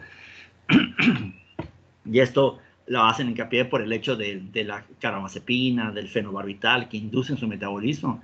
Y al inducir su metabolismo, pues hay que ajustar la dosis. Y bueno, ok, nada más ese medicamento, pero si tengo que darle otro medicamento que por el uso de esos medicamentos como la carba induce el metabolismo y eso va a afectar los niveles de los otros medicamentos, pues se vuelve un problema, ¿no? Entonces, el hecho de que la tiagabina no induzca el metabolismo, no inducción hepática, pues es como que un punto bueno para la tiagabina, ¿no? Si tengo que utilizarla, ya no tengo que estar pensando que va a afectar el metabolismo de otros. Metabolizado en el hígado y excretado en heces y en orina, ¿no? De la vigabatrina, ¿sí? ¿Cuánto mecanismo de acción? Básicamente, dice, ¿no? Recuerdan, la tiagabina, transportador. La vigabatrina, inhibidor irreversible, la otra era reversible, ¿no? Ese es irreversible de la aminotransferasa de GABA. Esa aminotransferasa de GABA va a convertir a este metabolismo, va a metabolizar el GABA, por decirlo así, ¿no? Va a dejar que funcione, a producirlo con esta sustancia que es succinil, esa adenosina, me parece. Es un compuesto del metabolismo del GABA. Entonces, si es inhibidor irreversible de esta enzima, pues entonces la vida media del GABA en las vesículas sinápticas aumenta y por lo tanto va a haber una mayor cantidad de GABA que pueda ser disponible para liberarse. Y aquí también dice, aumenta la disponibilidad del GABA, lo decía, ¿no? De la sinapsis y posiblemente inhiba el transportador de GABA, ¿no? Como la tiagabina, ¿no? También. Entonces eso igual al final inhibe su destrucción, y aumentando su liberación, inhibe su recaptura, por lo tanto va a haber más GABA en la hendidura sináptica. De la vigabatrina, dice su absorción intestinal es rápida, no posee metabolitos activos y se fija en grado mínimo a las proteínas, riñón, y por lo tanto, dice, las enfermedades renales incrementan su vida media, ¿no? Entonces, igual de vigabatrina, igual, hay que considerar este aspecto, ¿no? Todos los que se eliminen por vía renal, siempre hay que considerar que puede afectar la vida media del fármaco, ¿no? Y en general, eso, vamos, cuando un paciente tiene nefrópata conocido, pues de alguna manera está bajo tratamiento por lo general del nefrólogo y ya tiene restringido. El problema está que cuando va a consultar con nosotros y nos dice, pues a mí me ve un nefrólogo y va a valorar por medicina general por algún problema, es cuando hay que tener cuidado de ver qué medicamento darlo. Podemos valorar si realmente es necesario y valorar cuál darlo, ¿no? Pero ya si parece crisis convulsivas, pues entonces se va a ajustar y dar el medicamento apropiado. Entonces, el hecho de saber tanto para problemas hepáticos como renal siempre es, a ver, tiene problema, por lo general, como médicos van a ver que, a ver, no me acuerdo, déjame revisar ese medicamento y veo si se puede dar en este paciente o si lo puedo dar y puedo ajustar la dosis y entonces ya empiezan a dar el medicamento apropiado, ¿no? Y consejo, si tiene un problema renal y no saben si el medicamento afecta o no, pues simplemente no lo den, ¿de acuerdo? No, decir, no, pues, ojalá y no, ¿no? Sino mejor no darlo, ¿no? Entonces, esto fue la tiagabina, la vigabatrina, ¿no? Antiepilépticos cuyo principal mecanismo de acción es el bloqueo de la transmisión glutamatérgica excitadora, ¿no? Entonces, aquí ponen una figura del glutamato y ya saben, hay receptores del glutamato ionotrópicos y metabotrópicos. Hemos oído de los MDA, que están relacionados, la relación con el MDA con los AMPA kainatos, que los MDA permiten la entrada de sodio y calcio, ¿verdad? Sodio y potasio, ¿no? Y los AMPA están relacionados con solamente el sodio, sin el calcio, ¿no? Entonces, estos MDA están relacionados con calcio, que sabemos que van a activar enzimas, que van a poder mediar acciones a nivel de la célula, ¿no? Entonces, esos son los receptores glutamatéricos ionotrópicos. Luego hay unos receptores glutamatéricos metabotrópicos que están acoplados a la proteína G o a la proteína de la AMP cíclico, la proteína G inhibidora, ¿no? Y la proteína GQ, ¿no? Entonces, de estos, en la guía, hablando de la guía, ese sí me fijé, nada más el topiramato y el felbamato no está en la guía. Otra van a ver porque creo yo que el doctor Góngora lo pone, pero igual, ¿no? Si no está en la guía, no debería de ir la pregunta. Vamos, seré defensor de que no vaya, ¿de acuerdo? Mecanismo de acción del topiramato, pues bloquea las acciones excitadoras del glutamato sobre los receptores AMPA, ¿no? Estos que están asociados con el sodio y potasio, ¿no? No calcio. Bloquea canales de sodio dependientes de voltaje, o sea, además de estos receptores ionotrópicos, ¿no? Que es el canal, el receptor, como los receptores GABA, ¿no? Pero que es ese excitador, pues dice mecanismo de acción como único mecanismo de acción de ejemplo que hablan del topiramato, ¿no? Farmacocinética, se absorbe rápidamente, permite el metabolismo hepático, no induce ni inhibe su metabolismo, punto bueno para topiramato. Es que excreta principalmente en la orina, dice excreción plasmática aumenta en caso de insuficiencia renal o hepática. ¿Sí? Aquí habla de los dos, ¿no? Entonces, muy bueno, pero mucho más cuidado con pacientes que tengan problema hepático o renal, ¿no? Efectos adversos, dificultad del habla, nerviosismo, disminución del apetito, y eso condiciona pérdida de peso y aumento de convulsiones, ¿no? O sea, son de esas cosas paradójicas que habíamos que se pueden presentar a veces, ¿no? Del felbanato dice, se une al sitio de la glicina de los receptores NMDA, ¿sí? Entonces, AMPA es el topiramato que vamos a ver, ¿no? Pero bueno, hay otro que puede unirse a los NMDA que están relacionados con el calcio, ¿no? El felbamato. Se metaboliza en el hígado igual, vida media es incrementada en enfermedades hepáticas, porcentaje importante de excreta en la orina, reacciones adversas, anemia plástica. ¿Qué producía anemia plástica?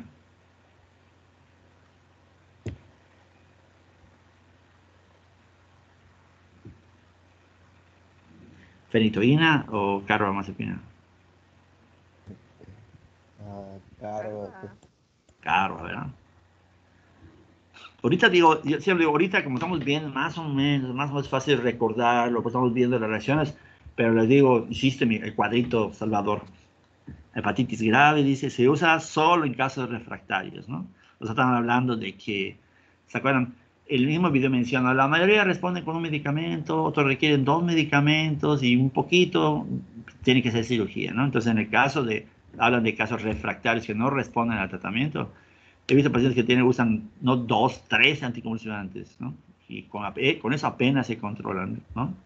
Entonces, obviamente, casos refractarios, casos refractarios que sí que no responden a los medicamentos usuales, ¿no? Son más resistentes y requieren usar medicamentos más, más con mayor potencia, ¿no? Y mayor afinidad a receptores. Ok, valproato es un caso así como que se sale del cuadrito, ¿no? Como que de dónde lo pongo, ¿no? Entonces, pues porque es muy bueno el valproato, dice. Bloquea canales de sodio dependientes de voltaje. Bloquea canales de sodio que no se inactivan y a los canales de potasio activados por calcio. Sodio, calcio, ¿no? De las neuronas talámicas, dice. Aumenta las concentraciones cerebrales de GABA por 2 mecanismos posibles. Aumentando la síntesis de GABA. Se aumenta la síntesis de GABA activada por la descarboxilasa de ácido glutámico, ¿no? ¿Se acuerdan qué producía esto?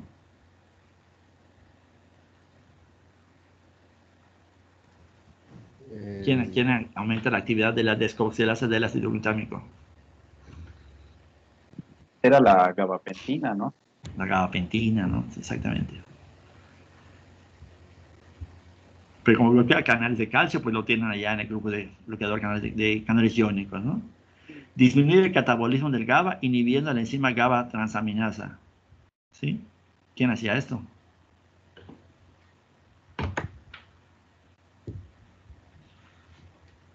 La descarboxilación. La tiagabina, ¿se acuerdan? La primera que vimos fue tiagabina, que inhibe a la proteína que transporta el GABA. Es la primera, la tiagabina. Y la bigabatrina es la que inhibe la enzima que va a actuar sobre el GABA. ¿Sí? Que la GABA transaminasa. Esa GABA transaminasa es la que, digamos, que inactiva el GABA, lo convierte en SSA, dice. Entonces, si inhibe eso, pues entonces va a aumentar la cantidad de GABA en la vesícula porque se disminuye su catabolismo. Entonces, aumenta su síntesis, se produce más y se disminuye su destrucción del GABA. Al final está favoreciendo la cantidad de GABA que se puede liberar. Bloquea sodio y los canales de potasio que va por calcio en tálamo, ¿no? Entonces, como que tiene de 2 vías, no nada más de una. Entonces, se menciona aparte, ¿no? Bueno, esa está en la presentación del Dr. Góngora. Dice, ácido valproico se absorbe bien después de dosis oral. Su disponibilidad es alta. En el libro mencionan el valproato en magnesio y el ácido valproico como de la forma ácida y la forma básica, es decir, cuando está unida o no unida, ¿no? Entonces hay una presentación que tienen los dos, pero al final el ácido valproico pues, es un ácido, entonces va a depender si está en su forma ionizada o no ionizada, la que vaya a poder actuar, ¿no? Depuraciones lentas, se eliminan en la orina, inhibe su propio metabolismo y el otro. Entonces, muchos lados, pero tiene como el valproato y el fenobarbital, ¿no? Dice, aquí está, dice, inhibe su propio metabolismo. El otro es estimula su metabolismo, ¿sí? Entonces, el hecho de que inhiba su propio metabolismo quiere decir que, al contrario, el ajuste a lo mejor va a tener que ser a la baja. Porque si tiene su metabolismo, la dosis del fármaco va a ir cada vez mayor, ¿no? Al contrario de que con el carba y el fenobarbital que había que incrementar la dosis porque aumentar su metabolismo, en este caso disminuye, ¿no? Desplaza otros fármacos con afinidad por las proteínas plasmáticas como la fenitoína. ¿Se acuerdan? Decían 90% fenitoína, 80% carba. Pues los desplaza. ¿Cuál es el problema que desplaza a la fenitoína? Si tengo que usar DFH ácido valproico, ¿cuál es el problema? Que el valproato desplaza a la fenitoína de su unión a la proteína plasmática. Es fármaco general. Riesgo de toxicidad, ¿no? Porque va a quedar más fármaco libre. Exacto, ¿no? Entonces, mayor cantidad de fármaco unido. Después, si 90% tenía la proteína, quiere decir que de todo lo que tiene el paciente, 10% está libre. Y va a mediar su efecto terapéutico, va a ser el porcentaje del medicamento disponible para actuar, para ser eliminado, para ser metabolizado. Pero si se desplaza, pues sí, se va a metabolizar más rápidamente, pero en un momento determinado va a haber una mayor cantidad de fármaco libre y puede ser más riesgo de toxicidad por fenitoína. ¿Cuáles serían las reacciones adversas de la fenitoína a nivel central? Que dijimos que atraviesa bien la barrera hematocefálica. Los más frecuentes son a nivel central. ¿Cuál? Nistagmo y ataxia. Nistagmos, ataxia, muy bien. ¿Cuál más? Hiperplasia gingival igual, dado. Esa es un efecto crónico. Sí lo presenta, crónico sí. Pero antes de que presente hiperplasia, los efectos neurológicos, digamos que son los primeros que van a aparecer. Nistagmos, diplopía, ataxia. ¿Cuál otro? Otro que sucede cuando dosis terapéuticas, decía la presentación, arriba de 120 milimolar. Somnolencia y sedación. ¿Sí? Entonces, obviamente, aunque estén usando la dosis correcta, aumenta el riesgo de esto por el uso de ácido valproico. Pero ese Dios de los que yo creo que todavía prevalecen, ¿sí? Y diferente, inhibe su propio metabolismo. Entonces, en un cuadrito, ahí sí lo voy a tener que ver en mis dos hojas, porque en uno ve aumento y ese disminuye. ¿Sí? Efectos adversos del valproato, náuseas, dolor abdominal, agruras, igual otro con problemas a nivel cardiovascular, ¿no? Hepatotoxicidad, trombocitopenia. El riesgo mayor para los pacientes menores de 2 años, ¿no? Para el uso del valproato de magnesio. Ok, y este no está en la presentación, pero está en la guía, se utiliza, es el levetiracetam. Sería otro grupo de fármacos de modulación de la liberación sináptica a través de las acciones sobre la proteína vesicular sináptica SB2A. ¿No? Vesículas sinápticas SB2A, ¿no? Entonces, como prototipo ponen el levetiracetam. Está entre los nuevos anticonvulsivantes, está en las guías, ¿no? Dice, para el tratamiento conjunto, puse lo que dice el libro, dice, para el tratamiento conjunto de las convulsiones de inicio focal, mioclonías, tónico-clónicas generalizadas, primarias en adultos y en niños, dice. Demuestra una elevada afinidad por la proteína de la vesícula sináptica. Entonces aquí ponen vesículas sinápticas y hay una proteína en la vesícula sináptica que es el SB2A, y a este se une y eso, a la unión, eso va a facilitar la liberación pero aquí va a inhibir, perdón, sí, glutamato va a inhibir la liberación, ¿no? Al unirse a esta vesícula, a esta proteína de las vesículas. Se absorbe bien después de su administración oral y se excreta casi sin cambio en la orina, ¿no? Igual, buena absorción y otro que no se metaboliza. ¿Se acuerdan cuál no se metabolizaba ni se eliminaba? O sea, se eliminaba casi sin cambios. Gabapentina, ¿no? ¿Cuál? Gabapentina. Gabapentina. Sí. Sí. ¿Alguien qué dice además? ¿Sí, gabapentina? Sí, doctor. No, sí. Sí, doctor. Sí. Vigabatrina. ¿Eh? ¿Cuál? ¿Es la vigabatrina? Sí. Yo ahorita, sinceramente, recuerdo, según yo, más voy a regresar, según recuerdo, que vean el dato, yo lo veo con la motrigina. Voy a regresar, a ver.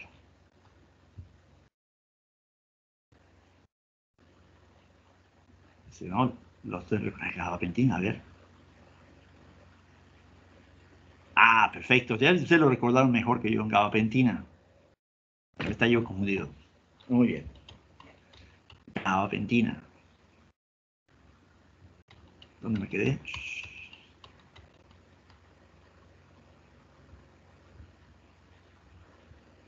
Así hago siempre, ¿eh? Leo, reviso, me acuerdo, ya se me están muriendo. Hoy amanecí con menos neuronas que ayer. Así hago, lo reviso, veo, me pregunto, ¿no? Y así estoy preguntando con ustedes, me lo estoy recordando, para que a mí me sirve también para repasar, ¿no? También la curva del olvido igual se va para abajo, ¿no? Y esos temas, pues hace rato que no veo la parte de neuro, entonces tengo que estarlo estudiando junto con ustedes, esta parte. Pero ok, entonces, ¿Qué más? Compadre?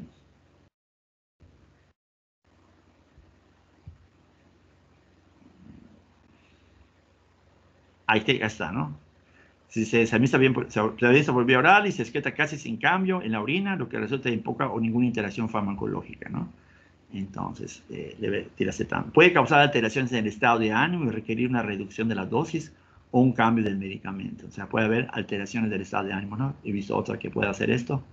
Ese es levetiracetam. Entonces, esos se dan cuenta son los que agregué. Y la oscarbazepina, ¿no? Que está mencionado nada más con que tiene menos, o sea, induce la enzima citocromo P453A mucho menos que la carbamazepina, ¿no? Y el levetiracetam. ¿Sí?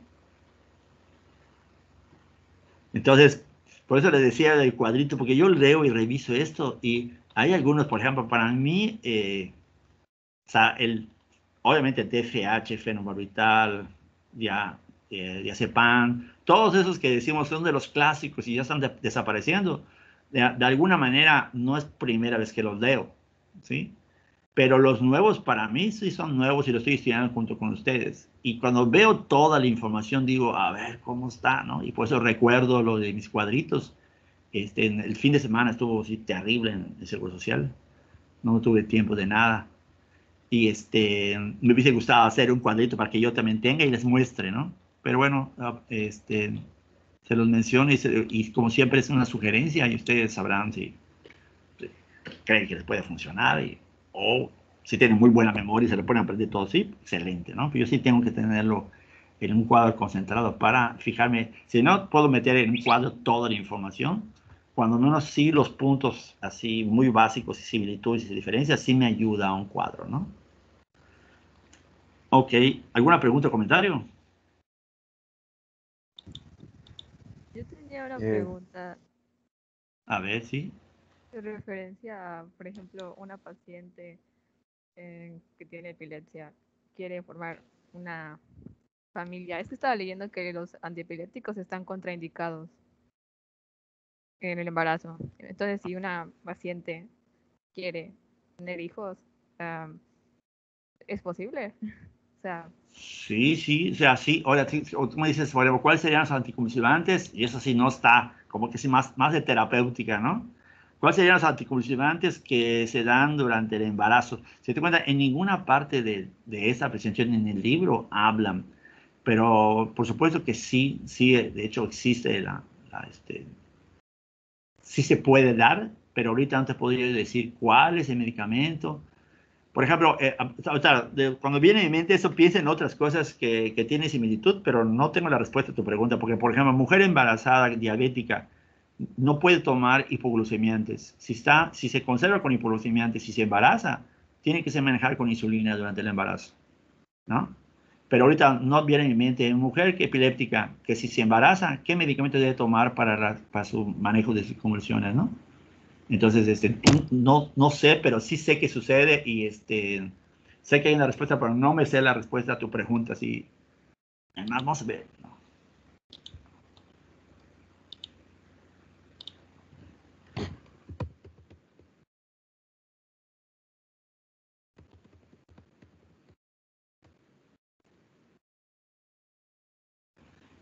Dice, el cambio de fármacos de está codificado, sabe que existe un cuadro clínico. A ver.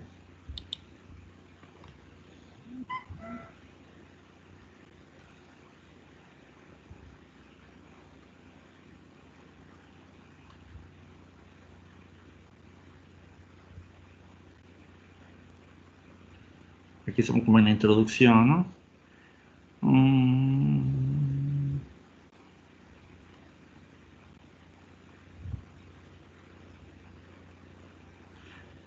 Dice, la gestación se de alto riesgo debido no solo por el riesgo de presentar crisis conocidas durante la misma, sino que por la mayor incidencia de resultados obstétricos desfavorables.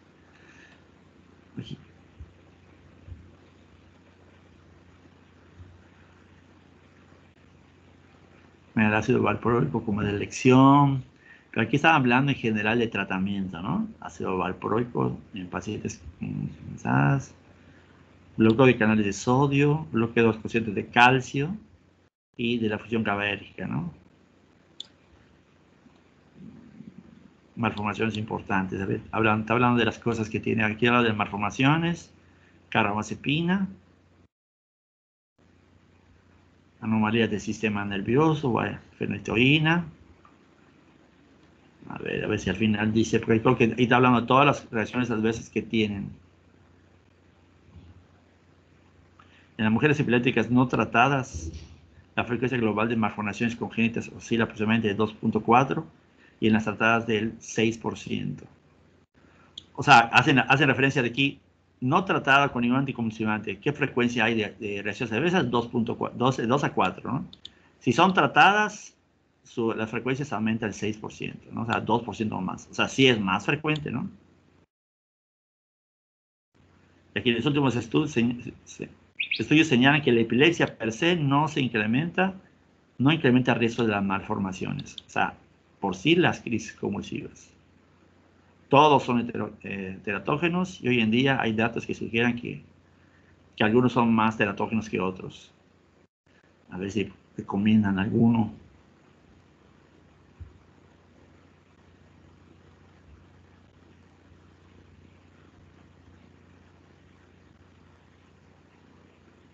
Dice, una vez iniciada la gestación, no está justificado cambiar el tratamiento si es eficaz. O sea, a entender de que de 2 a 4 malformaciones, ¿no? Con el medicamento 6. O sea, como que el incremento sí es más frecuente, pero en base al estado de salud de la mamá, pues dicen, lo debe seguir, si ya está controlado, lo debe seguir tomando el medicamento que tomaba, sabiendo que sí existe más riesgo de reacciones, pero es 6%, ¿no? Sí, cierto, es más, pero no quiere decir que lo tomes y que seguro te vaya a dar.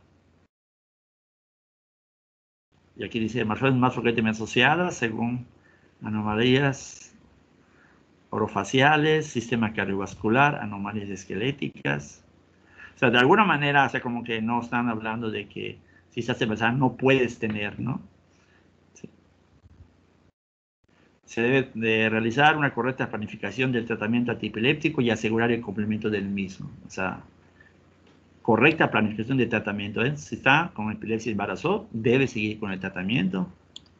O sea, que hablan del hecho de, no porque se embarazó y puede tener riesgo, entonces mejor no tome, ¿no? Si está controlada y se embarazó, tiene que seguir.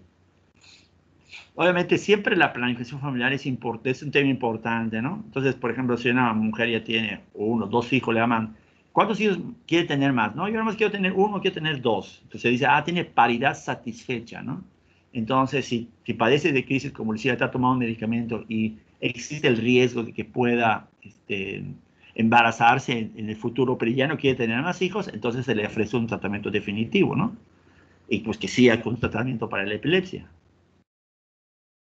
Aquí dice, de acuerdo a evidencia científica disponible, se recomienda que las mujeres epilépticas continúen la medicación antiepiléptica durante todo el embarazo, utilizando preferentemente un único fármaco de dosis mínima efectiva. O sea, oye, eso para, obviamente, disminuir ese riesgo, ¿no? Lo menos que tomes y en cantidad del número de fármacos y la dosis. Si existen opciones igualmente eficaces, debería de evitarse el ácido valproico a dosis altas. La politerapia debería evitarse en la medida de lo posible, pues porque aumenta más el riesgo, ¿no? Informar adecuadamente a la paciente sobre los potenciales efectos de las crisis o los fármacos antiepilépticos que pueden tener sobre el feto. Aborto, prematuridad, muerte fetal y retraso. O sea, hasta aquí donde lo que entiendo que te digo, no hay, si está embarazada, sigue con el tratamiento. No hay algo que podamos decir como lo que recordaba del embarazo con la diabética, ¿no? No des sus hipoglucemiantes, da la insulina. Aquí es, continúa con lo mínimo necesario. La frecuencia de malformaciones sí es más, pero no es mucho. Y ya es decisión de la mamá y de la pareja, ¿no? Saber si quieren embarazarse y tener ese riesgo, ¿no? Que aunque realmente no es mucho, pero bueno, hay que, digamos, informárselo, ¿no? Estamos hablando, se dan cuenta, ese artículo habla de un artículo de materno-fetal en la parte de embarazos de alto riesgo, para el control de mujeres embarazadas de alto riesgo, ¿no? Pero bueno, está buena la pregunta, ¿no? Para saber en el futuro, cuando ustedes vean pacientes, pues ya sepan qué es lo que se recomienda, ¿no? En ese artículo. Y obviamente cuando vean ginecología, pues podrán revisar y volver a ver cuando lleguen qué es lo que se sugiere, ¿no? Por lo menos aparentemente ahorita se sugiere eso, ¿no? Seguir con el tratamiento. Pero si ven, en el libro nosotros no mencionamos nada de eso porque como que es una introducción con las cosas más generales, ¿no? De los anticonvulsivantes.